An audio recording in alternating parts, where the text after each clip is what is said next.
Querida gente del mundo whisky, bueno, un momento inolvidable para mí, aquí en la isla de Ayla, justamente con mi padre del mundo de whisky, el maestro Jim McEwan, la persona que sabe más de whisky en todo el mundo, el master distiller más famoso de todo el mundo y una persona a la cual quiero mucho y tenemos una gran relación hace muchos años. Hola Jim. Good to see you, my friend, my brother. Lovely to see you. You are looking well. Obviously, I am very pleased to see you again, and I really appreciate what you are doing for Scotland as a country. You are a great ambassador for Scotch whisky. It takes a lot of your time and it takes a lot of your money, but you have the passion inside you, and we are really, really grateful. I am grateful to you for what you do. You are like a missionary in Africa. You are spreading the gospel of the single malt. Bueno, Jim, ¿cómo es la industria a nivel global en la actualidad? Porque estamos un poquito preocupados. The sale of single malt whiskey continues to go up and up and up, and particularly the Islay whiskies. People are now trying the smoky flavour, and they try it and they think, this is different. Islay is different from the Speyside, you know. And the Speyside is very good, don't get me wrong, but the increase in single malt drinkers is quite amazing. I mean, I have never been to Poland before. Now Poland, you know, they are drinking the whiskey. The Russians are now drinking the whiskey. Tomorrow I have a large party from China. China is going like that for single malt. It's going to be huge in China. So single malt is on the move all the time. It's really going up the way. More and more people are appreciating it. And I think the quality of the whiskey today is as good as it's ever been. The casks are good, the distillation techniques are good, people pay more attention to the product. So it really is a fantastic period for single malt whiskey, particularly Islay. Also, I would say that the age of the single malt drinker used to be, it was for the more mature people, the older people. Now the young guys are getting into the whiskey, the young professional men, 25, going up through that. Before, whiskey was a drink for old men, but now it's really cool to drink single malt when you are young. And so this is a whole new demographic. The young people, the age is coming down, the quality of whiskey is going up. It's fantastic. And I must say that the education on single malt today is really, really good. Before, you would never understand much about the distillery, but now all the distilleries have the visitor centres. You can go and visit. It's very, very open. I would say I have been in this business for 56 years. I think right now the whiskey scene has never been better. And it's thanks to people like you. You are one of the few people, and we need people like you, because you take the message back to your country and you recruit new fans of the single malt. So we need more people like yourself who has the passion and the knowledge to go back, and it's like spreading the gospel. Fantastic time. So I thank you for the good work you do in Argentina. You are doing a fantastic job, and your club, the members are all fantastic, and it's an enjoyable experience. So thank you so much. Yo tengo una duda que siempre me la quiero sacar contigo, que es en cuanto a las grandes empresas multinacionales, esos grandes emporios que de repente venden single malt con 12 años, 15 años. ¿Es factible que se lo puedan comprar a una tercera destilería y después terminar de añejarlo 2 o 3 años ellos y que salga con su marca? There is a lot of rather not so good marketing, I wish the big companies would do more for education rather than marketing. There should be more education on the tin, more education on the bottle, not nonsense. Sometimes it's just blah, blah, blah, blah, blah, blah. It's just like, you imagine going through duty free in an airport. You are looking at the watch, you are looking at the board. I have 10 minutes or 15 minutes. So you go to duty free. Duty free products don't give you much education. They give you a lot of PR, but not true education. They say this is the best whiskey in the world, da da da da da da. And I think personally, the big companies have got to promote education inside the tin for the consumer to read about it and all that sort of stuff. Not just saying we are the best, we are the best, we are number one, we are number one. It's a great opportunity, and it's an opportunity that the big companies, particularly in the duty-free market, it's just $10 off or special offer. You know what I mean? It's a great opportunity, and I think it's an opportunity we are missing. The big companies are missing it. And it's a great, people are going around the world, they are taking the message in their bag. But no, they're not doing it properly, I don't think. What changes since I last saw you 2 years ago is that the market for single malt, or indeed whiskey in Argentina, is it growing or is it stopped? Where are you at now? Is it increasingly popular or is it just sitting there? El single malt creció mucho de la mano de la Whisky Malt Argentina, nuestro club, pero el tema es que la situación económica que tiene nuestro país no ayudó mucho a mantener el nivel de single malt. Se ha estancado en el último año y medio el consumo debido a su elevado precio y debido a la carga impositiva que tienen. Because of it's the same, the economic situation in the UK is not very good, you know, there's some, you know, and all the government problems in the UK, and are we in Brexit, are we not in Brexit? So the situation in the UK is really, really difficult just now. And your country is going through a fairly difficult period, possibly, where people just don't have the same amount of money to spend on alcohol, particularly whiskey. But the good thing you tell me is they can't afford the 12-year-old, but they are still drinking non-age whiskey. That is good. They are not leaving whiskey, they just can't afford the expensive stuff, but they're staying true. They're staying true to single malt. And when the economy recovers, then they will start drinking the 12-year-old again. So don't worry about it, as long as you don't lose these consumers. They are so important. They're not making so much money, they have to pay more taxes, da-da-da-da. If they were switching to gin or vodka, but no, they are staying true. So you can thank God for that. You know, it's really important. Once you become a single malt consumer, the range of whiskies and the different flavours from the different casks, from the wine cask, from the bourbon cask, from the sherry cask, the combination, it is endless. It's really, really fantastic.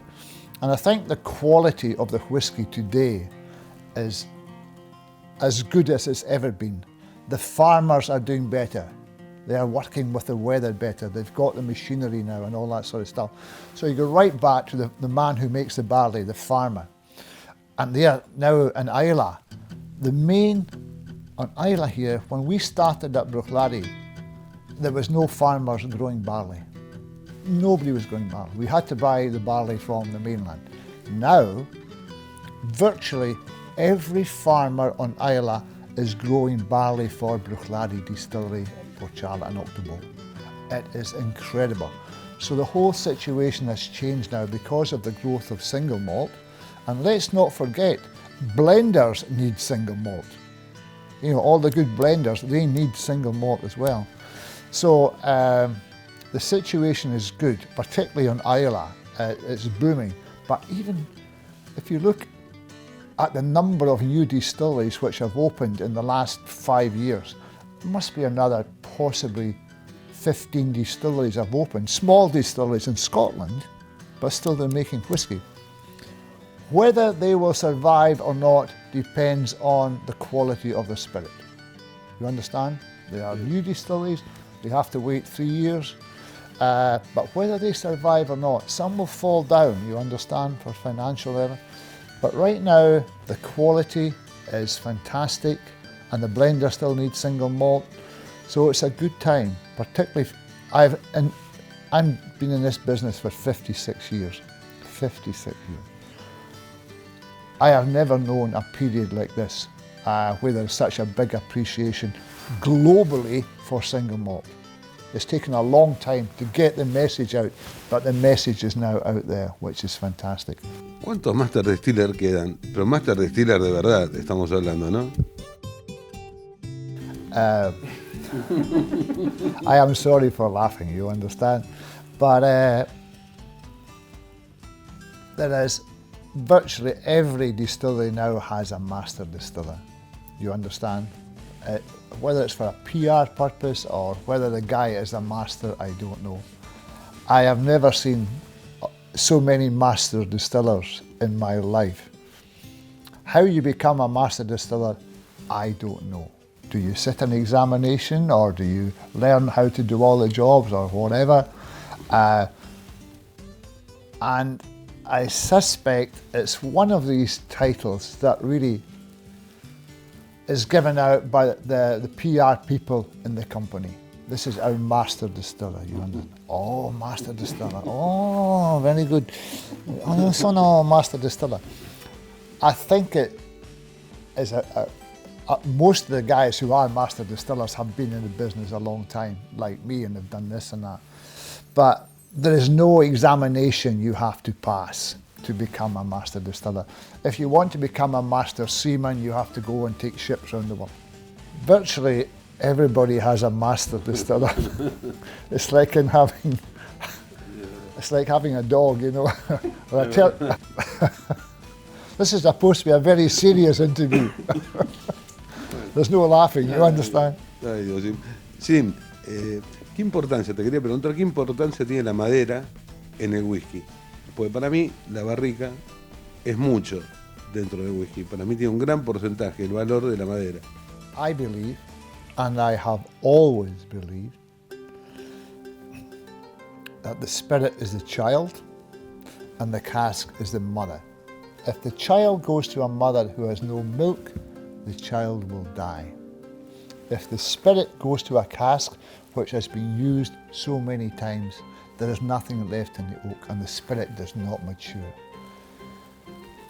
Probably in terms of importance between the spirit and the cask, I would say as much as 60% or more flavour will, if the cask is good, will come from that cask.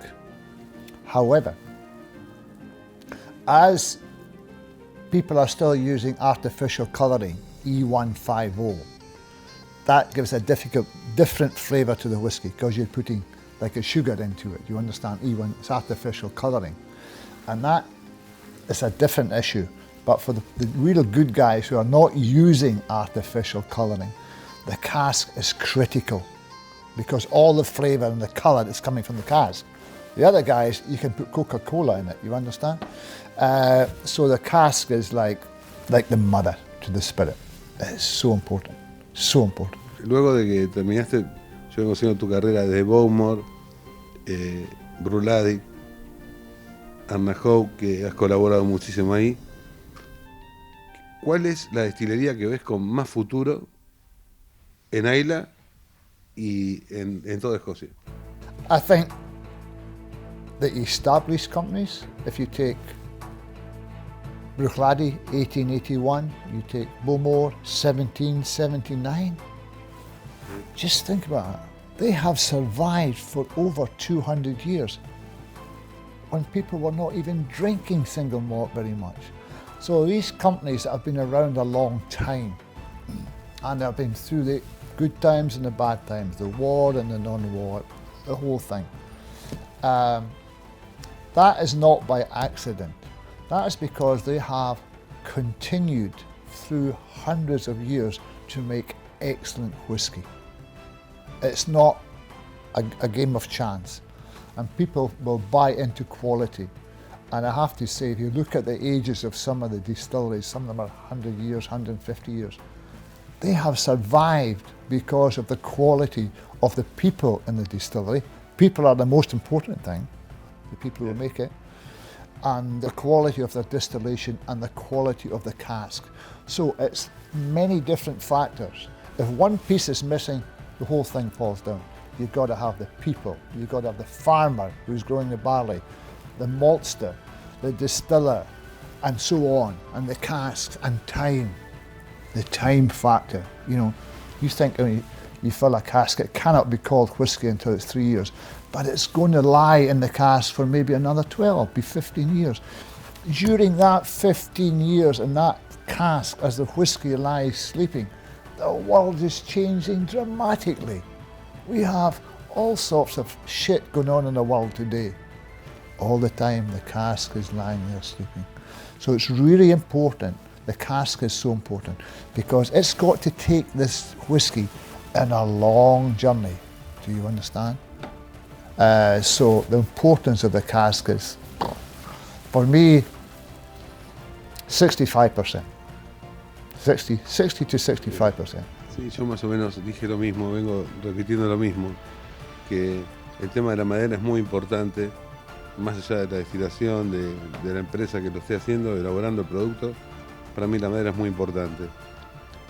Casualmente quería comentarte, Jim, que muy pocas veces me pasa en la vida, por eso para mí siempre es un placer cuando te visito, a tu mujer Bárbara, a ti, a tu familia, sentarme a hablar con vos en todos los momentos que tengamos en Ayla, porque aprendo mucho, porque sos el maestro, sos el número uno del mundo, y realmente me voy con muchas cosas, muchas preguntas siempre, y acá también te las tengo que hacer. Yo noto un cambio en Escocia, y gracias a Dios Ayla, la región de Ayla, cada día la veo más floreciente, cada día la veo, gracias a Dios, que sigue creciendo y creciendo a pasos agigantados. Why is Islay growing? Because the taste of Islay whiskey is completely different because of the smokiness, you understand? And the fact that we are in the Atlantic Ocean, that is important as well. We are producing a different style of whiskey because everywhere in our life is salt. When it rains, the rain is salty. The water we drink is salty. We are in the Atlantic Ocean. So our climatic condition is different to the Highlands or to the Speyside. And if the whiskey is matured in Islay, it's really important that the whiskey is matured in Islay. The Islay whiskies have this beautiful citrus lemon note going through it, this fresh, clean note, and that's because we are in the middle of the ocean. It is not a chance, this is what happens. The environment here is different. I'm not worried about how many distilleries are starting up. I am not concerned. You know, and I know, the consumer will be the final judge. The consumer will decide which distilleries are going to survive and which distilleries will die. It's up to distillers to make the best whiskey. The consumer is a judge of you and me, if we are distillers. If you're not making good whiskey, the consumer will leave you and he'll come to me. So it's that's the way it works. Many people can make whiskey, but is it good enough? Is the quality there? And if they don't like it, they will leave you.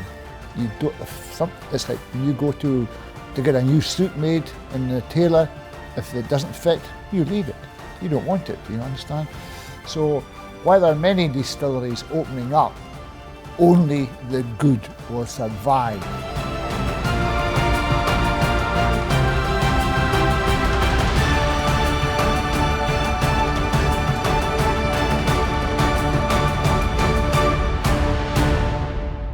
Sí, no te rías, pero te estoy esperando los 15 días en Argentina. Pues yo vengo a visitarte, pero tú no vienes. ¿Cuándo vas a ir a Argentina? I honestly, really and truly, I would love to go to Argentina. I would really love it. I've been to many countries in the world, but Argentina would be a dream come true. I would love to go there. And I would like to help you. I maybe do some tastings in Argentina. We hire a big venue and we maybe get 200 people, 300. We need to create disciples. Jesus didn't give the Bible to the world. His disciples gave the Bible to the world. You are a disciple of single malt. You are doing a great job. You are teaching. The more you can educate, the better.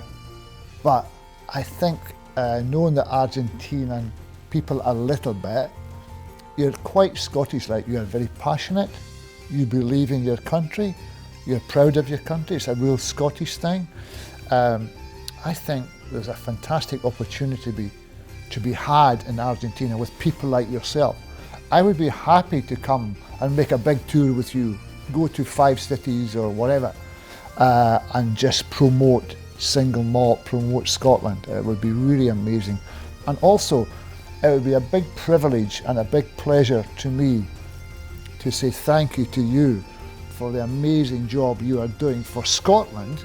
You are getting no salary for this job, it's just your passion.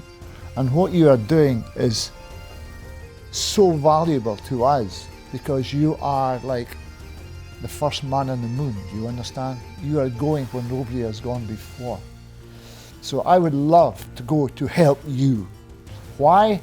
Because you've done a great job, you can still do a great job, you believe in it, but not only that, because I like you and I think you're a really good man. And it would be a privilege and a pleasure for me to join you when we make a big tour. You have done a great job and I thank you for the good work for Scotland. Very proud to be your friend, very proud. Yo te tengo un cariño personal, créeme Jim, que para mí, tanto vos como 2 o 3 amigos que tengo aquí son lo más importante que tengo dentro de la industria de whisky. El amor que siento por esto, que de los años 1994 estoy viendo a tu querida Escocia. Te quiero decir tantas cosas, a ti y a tu familia que me apoyan en todo.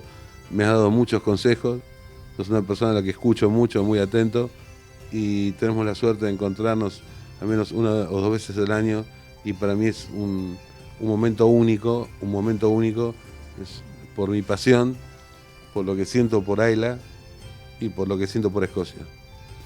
I believe that we are quite similar emotionally. I am an emotional guy.